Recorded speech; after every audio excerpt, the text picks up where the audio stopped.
मशहूर coaching teacher Awadh ओझा आम आदमी पार्टी में शामिल हो गए हैं। दिल्ली के पूर्व सीएम और पार्टी के राष्ट्रीय संयोजक अरविंद केजरीवाल ने ओझा को औपचारिक रूप से पार्टी की सदस्यता दिलाई। केजरीवाल ने अवध ओझा के गले में पार्टी का पटका और टोपी पहनाकर स्वागत किया। बता दें, अवध ओझा आम आदमी पार्टी में महत्वपूर्ण भूमिका निभा सकते हैं। ऐसा माना जा रहा है कि अवध ओझा दिल्ली विधानसभा का चुनाव भी लड़ सकते हैं। यूपी की योगी सरकार ने रविवार देर रात बड़ा प्रशासनिक फेरबदल करते हुए 13 वरिष्ठ आईपीएस अफसरों के तबादले कर दिए। तबादला सूची में एडीजी, आईजी और डीआईजी स्तर के अधिकारियों का भी नाम शामिल है। सभी अधिकारियों को तत्काल प्रभाव से नई तैनाती पर जाने के निर्देश दिए गए हैं। तबादला लिस्ट के मुताबिक गृह सचिव एडीजी डॉक्टर संजीव गुप्ता को एडीजी स्थापना के साथ साथ पुलिस महानिदेशक के जीएसओ का अतिरिक्त प्रभार दिया गया है। एडीजी वाराणसी जोन ने जेल में बंद सपा विधायक रमाकांत यादव व उनसे जुड़े 15 सदस्यों को हत्या व अपमिश्रित देसी शराब बनाकर लाइसेंसी देसी शराब की दुकान पर बेचने जैसे जघन्य अपराध में IR 42 गैंग के रूप में सूचीबद्ध किया है। सपा विधायक जुलाई 2022 से जेल में बंद है। अपर पुलिस महानिदेशक वाराणसी जोन पीयूष मोरडिया ने 30 नवंबर को रमाकांत यादव को सूचीबद्ध करते हुए लिखित आदेश जारी किया है। गुजरात के पूर्व सीएम विजय रूपाणी और केंद्रीय वित्त मंत्री निर्मला सीतारमण को महाराष्ट्र के लिए पर्यवेक्षक बनाया गया। महाराष्ट्र में पार्टी विधायक दल के नेता के चुनाव के लिए इन दोनों नेताओं की नियुक्ति की गई। 4 दिसंबर को महाराष्ट्र में बीजेपी के विधायक दल की बैठक होनी है। विधायक दल की बैठक में नेता का चुनाव होगा और इसके बाद सरकार गठन के आगे की कार्रवाई होगी। विजय रूपाणी पंजाब में बीजेपी के प्रभारी है।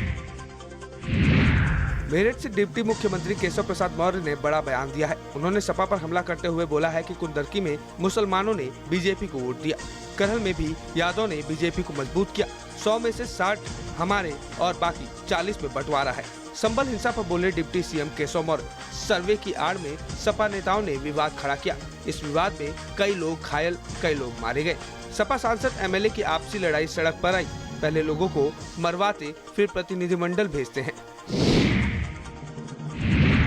गाजियाबाद में कोर्ट रूम में हुए लाठीचार्ज के विरोध में वकीलों का आंदोलन जारी है। इसी को लेकर अधिवक्ता अपने पूर्व निर्धारित कार्यक्रम के मुताबिक कविनगर थाने में गिरफ्तारी देने पहुंचे। गिरफ्तारी देने थाने पहुंचने वालों में महिला अधिवक्ता भी शामिल थी। पुलिस ने वकीलों को थाने में घुसने से रोकने का भी प्रयास किया, लेकिन वकीलों की संख्या के आगे पुलिस ऐसा करने में नाकाम रही। वकील थाना परिसर में बैठकर गिरफ्तारी की मांग करने लगे, लेकिन पुलिस ने ऐसा करने से हाथ खड़े कर दिए। नगर पालिका अध्यक्ष पद के लिए समाजवादी पार्टी ने पूर्व प्रमुख राजकुमार सिंह को प्रत्याशी घोषित कर दिया। घोषणा होते ही समर्थकों ने एक दूसरे को मिठाई खिलाकर मुंह मीठा कराया। नगर पालिका अध्यक्ष रहे हरि प्रताप सिंह के निधन के बाद अध्यक्ष पद की सीट रिक्त है। उपचुनाव की तिथि घोषित कर दी गई है। 17 को मतदान व 19 दिसंबर को मतगणना होनी है। चुनाव की तिथियों का ऐलान होने के बाद भाजपा व सपा से दावेदारों की लंबी लाइन लग गई। सपा अध्यक्ष अखिलेश यादव ने भाजपा सरकार पर निशाना साधते हुए कहा कि भाजपा राज में बड़े बड़े हाथ साफ कर रहे हैं और छोटे भी कम नहीं हैं। वो भी हाथ साफ करने का कोई मौका नहीं छोड़ रहे हैं। अपराधियों ने भाजपा सरकार में उत्तर प्रदेश की कानून व्यवस्था के बैग में हाथ डालकर सब कुछ खाली कर दिया। उन्होंने प्रदेश की कानून व्यवस्था को लेकर भाजपा सरकार पर तंज कसा है। कन्नौज में एक महिला अपनी बहन की शादी से लौट रही थी कि रास्ते में नकाबपोश महिलाओं ने उसके बैग से जेवरात पार कर दिए। अखिलेश ने इसी घटना को आधार बनाकर भाजपा पर निशाना साधा है। संसद के शीतकालीन सत्र में गतिरोध की स्थिति को खत्म करने के लिए एक महत्वपूर्ण सर्वदलीय बैठक आयोजित की गई, जिसमें लोकसभा में संविधान पर बहस की तारीखों का ऐलान किया गया है। अब 13 और 14 दिसंबर को लोकसभा में संविधान पर व्यापक बहस होगी। इस बैठक में सभी राजनीतिक दलों के नेताओं ने भाग लिया और कई महत्वपूर्ण मुद्दों पर चर्चा की, जिसके बाद संसद के कामकाज को सुचारू रूप से चलाने का फैसला लिया गया। कांग्रेस सांसद इमरान मसूद ने मीडिया से बातचीत में बड़ा बयान दिया। उन्होंने कहा कि कांग्रेस पार्टी संभल जरूर जाएगी। राहुल गांधी भी संभल जाएंगे। संभल में सरकार सच्चाई छुपा रही है। सरकार नहीं चाहती सदन की कार्यवाही चले। विपक्ष के पास कई मुद्दे, हम चर्चा चाहते हैं, लेकिन सरकार चर्चा के लिए तैयार नहीं। केंद्रीय मंत्री अनुप्रिया पटेल ने न्याय व्यवस्था पर उठाए सवाल। देश की अदालतों में दबे कुचले वर्ग का न्यायाधीश नहीं, अदालतों में सामाजिक विविधता का दर्शन नहीं होता है। लोकतंत्र के सभी स्तंभों में हर वर्ग की भागीदारी होनी चाहिए। आउटसोर्सिंग भर्ती में दबे और पिछड़े वर्ग को आरक्षण मिले। हम जातीय जनगणना के पक्षधर हैं। संभल की घटना पर लोगों से शांति बनाए रखने की अपील। देश कानून और संविधान से चलेगा। आयोग की जो भी रिपोर्ट आएगी दोषी बख्शे नहीं जाएंगे। महाकुंभ में श्रद्धालुओं को वर्ल्ड क्लास सुविधाएं, टेंट सिटी में मिलेगी सुपर डिलक्स होटल जैसी सुविधा। यूपी राज्य पर्यटन विकास निगम बना रहा टेंट सिटी। टेंट सिटी में कई कैटेगरी के टेंट बेस्ड कॉटेज बन रहे हैं। टेंट सिटी में 1500 से 35,000 तक का होगा किराया। 45 करोड़ विजिटर्स को ध्यान में रखकर बनाई गई है टेंट सिटी।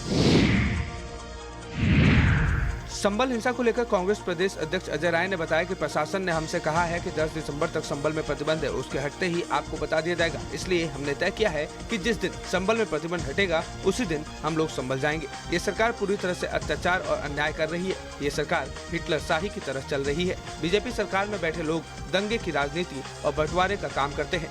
यही वजह है कि ये लोग हमें संबल नहीं जाने दे रहे। जानते हैं इनकी असलियत कांग्रेस नेतृत्व और देश की जनता जान जाएगी। समाजवादी पार्टी का एक प्रतिनिधिमंडल मुरादाबाद मंडल के संबल में हरिहर मंदिर बनाम जामा मस्जिद सर्वे के दौरान भड़की हिंसा के आरोपियों से मिलने बंदीगृह पहुंचा। सपा एमएलए नवाब जान खान चौधरी समरपाल सिंह पहुंचे।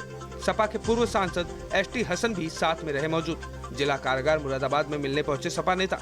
समाजवादी पार्टी का डेलीगेशन जिला कारागार पहुंचा। अवध ओझा को पार्टी ज्वाइन कराते हुए केजरीवाल ने कहा कि अवध ओझा जी शिक्षा के क्षेत्र में इस देश का जाना माना नाम है। करोड़ों छात्र को शिक्षा दी है, रोजगार के लिए तैयार किया, बच्चों को प्रेरणा दी। हम किसी नेता के आने पर कहते हैं कि पार्टी मजबूत होगी, लेकिन अवध ओझा जी के आने से शिक्षा क्षेत्र मजबूत होगी। हम भी राजनीति में आने से पहले एनजीओ में काम करते थे। अवध ओझा जी जब राजनीति में आए हैं तो शिक्षा और रोजगार के क्षेत्र में प्रगति होगी। विक्रांत मैसी ने अचानक सोशल मीडिया प्लेटफॉर्म इंस्टाग्राम पर एक पोस्ट शेयर कर अपने रिटायरमेंट का ऐलान कर दिया और फैंस को झटका दे दिया है। एक्टर ने अपने पोस्ट में कहा, हेलो, पिछले कुछ साल से और उसके बाद का समय काफी अच्छा रहा। मैं आप सभी के इतने समर्थन के लिए आपको धन्यवाद देता हूं। लेकिन जैसे जैसे मैं आगे बढ़ता जा रहा हूं, मुझे एहसास हो रहा है कि अब समय आ चुका है कि मैं खुद को फिर से संभालूं और घर वापस जाऊं। रायबरेली में भारत समाचार की खबर का असर देखने को मिला। 500 रुपए के नोटों की गड्डियों के साथ वायरल वीडियो का मामला है। खबर दिखाए जाने के बाद जांच शुरू हुई है। वायरल वीडियो की 3 सदस्यीय टीम करेगी जांच। आयकर अधिकारी प्रशांत ने अधिकारियों को किया मेल। वायरल वीडियो को लेकर अधिकारियों को किया गया है मेल। दवा कारोबारी का भाई 2 अन्य लोगों के वीडियो वायरल हुए हैं। वीडियो नर्सिंग होम के अंदर मेडिकल स्टोर का बताया जा रहा है। वीडियो वायरल होने के बाद जिला प्रशासन में मचा हड़कंप। लखनऊ में सपा प्रमुख अखिलेश यादव ने भाजपा पर कन्नौज में 2M दर्जे का इत्र पार्क बनाने का आरोप लगाया। उन्होंने एक्स पर पोस्ट कर कहा कि सपा सरकार के समय पर कन्नौज के लिए विश्व स्तरीय परफ्यूम पार्क की योजना बनाई गई थी। बीजेपी कन्नौज के इत्र पार्क को 2M दर्जे का बना रही है। कोई ठोस काम होगा यह दिखाओ दिखाना पूर्ति। भाजपा और सुगंध विलोम है। वाराणसी की कमिश्नरेट पुलिस को बड़ी कामयाबी हाथ लगी है। ट्रक में रखी 900 पेटी अवैध शराब पकड़ी गई है, जिसकी कीमत 1 करोड़ रुपए बताई जा रही है। पुलिस ने डाफी टोल प्लाजा पर चेकिंग के दौरान पकड़ी। फल की पेटियों के बीच छिपाकर लाई गई थी शराब। पुलिस ने अंग्रेजी शराब के साथ एक युवक को भी पकड़ा। हरियाणा से बिहार ले जाई जा रही थी अंग्रेजी शराब। लखनऊ से बड़ी खबर है। यहाँ के महापौर सुषमा खरकवाल को फिल्म दिखाना महंगा पड़ गया। फिल्म दिखाने का बिल तैयार, CVFO ने पेमेंट से किया इनकार। मेयर, पार्षद और नगर निगम अफसरों ने फिल्म देखी थी। द साबरमती रिपोर्ट फिल्म सभी को दिखाई गई थी। CFO ने कहा, फिल्म देखने पर भुगतान का प्रावधान नहीं। 200 टिकट और स्नैक्स का पेमेंट 46,000 रुपए। उत्तर प्रदेश के बरेली में काशी विश्वनाथ एक्सप्रेस पर पथराव की घटना सामने आई है। अज्ञात लोगों ने फतेहगंज पश्चिम के पास धनेटा हॉल्ट पर काशी विश्वनाथ एक्सप्रेस पर पथराव किया, जिसमें ट्रेन के B1 कोच की खिड़की चकनाचूर हो गई। इस घटना के बाद यात्रियों में हड़कंप मच गया। ट्रेन के बरेली स्टेशन पहुंचने पर शिकायत दर्ज कराई गई। बरेली रामपुर RPF खुराफातियों की तलाश में जुटी। बरेली में धनेटा फाटक के पास की घटना। उत्तर प्रदेश के किसानों ने सोमवार को नोएडा से दिल्ली तक मार्च निकालने की कोशिश की, लेकिन प्रशासन के समझाने बुझाने पर वे सड़क से हट गए। उनके लिए दलित प्रेरणा स्थल खोल दिया गया है। दलित प्रेरणा स्थल पर किसानों को किया गया सिर्फ 1 सप्ताह का समय मांगों को लेकर दिया गया। 1 हफ्ते में मांगे पूरी नहीं हुई तो दोबारा होगा प्रदर्शन। ट्रैफिक खुलते ही जाम की स्थिति बन गई। आलिशान निकाह में दूल्हे पर बरसे करोड़ों रुपए। दूल्हे को दहेज में मिली 2 करोड़ 56 लाख की रकम। 2 करोड़ 56 लाख में दूल्हे को 75 लाख मनपसंद गाड़ी के। निकाह पढ़ाने वाले काजी को 11 लाख रुपए मिले। दुल्हन की बहन को जूता चुराई रस्म के 11 लाख। दुल्हन के घर वालों ने मस्जिद में दान किए 8 लाख। रिजॉर्ट तक कई सूटकेसों में भरकर लगाए गए थे नोट। गाजियाबाद के दूल्हे की मेरठ की दुल्हन से हुई थी शादी। दिल्ली दून नेशनल हाईवे के नामी रिसोर्ट में हुई थी शादी।